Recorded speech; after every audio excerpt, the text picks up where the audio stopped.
एक बार की बात है, एक गाय घास चरने के लिए जंगल में गई। शाम ढलने ही वाली थी कि उसने देखा एक बाघ उसकी तरफ दबे पांव आ रहा था। वह डर के मारे इधर उधर भागने लगी। वह बाघ भी उसके पीछे दौड़ने लगा। दौड़ते हुए गाय को सामने एक तालाब दिखाई दिया। घबराई हुई गाय उस तालाब के अंदर घुस गई। वह बाघ भी उसका पीछा करते हुए तालाब के अंदर घुस गया। तब उन्होंने देखा कि वह तालाब बहुत गहरा नहीं था, उसमें पानी कम था और वह कीचड़ से भरा हुआ था। उन दोनों के बीच दूरी काफी कम हो गई, लेकिन अब वह दोनों कुछ भी नहीं कर पा रहे थे। वह गाय उस कीचड़ के अंदर धीरे धीरे धंसने लगी। वह बाघ भी उसके पास होते हुए भी उसे पकड़ नहीं पा रहा था। वह भी धीरे धीरे कीचड़ के अंदर धंसने लगा। दोनों ही करीब करीब गले तक उस कीचड़ के अंदर फंस गए। दोनों हिल भी नहीं पा रहे थे। गाय के करीब होने के बावजूद भी वह बाघ उसे नहीं पकड़ पा रहा था। थोड़ी देर बाद गाय ने उस बाघ से पूछा, क्या तुम्हारा कोई गुरु या कोई मालिक है?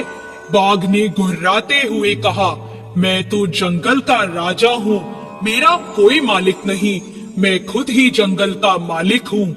गाय ने कहा, लेकिन तुम्हारी उस शक्ति का यहाँ पर क्या उपयोग है? उस बाघ ने कहा, तुम भी तो फंस गई हो और मरने के करीब हो, तुम्हारी भी तो हालत मेरे ही जैसी है।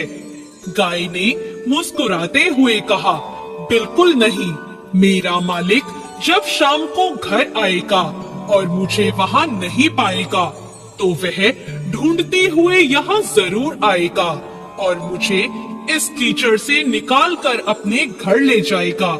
लेकिन तुम्हें कौन ले जाएगा? थोड़ी ही देर में सच ही में एक आदमी वहाँ पर आया और गाय को कीचड़ से निकालकर अपने घर ले गया। जाते समय गाय और उसका मालिक दोनों एक दूसरे की तरफ कृतज्ञता पूर्वक देख रहे थे। वे चाहते हुए भी उस बाघ को कीचड़ से नहीं निकाल सकते थे, क्योंकि उन्हें अपनी जान का खतरा था।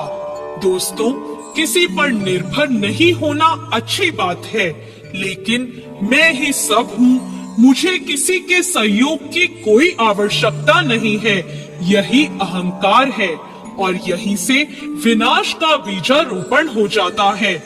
ईश्वर से बड़ा इस दुनिया में सच्चा हितैषी कोई नहीं होता, क्योंकि वही अनेक रूपों में हमारी रक्षा करता है।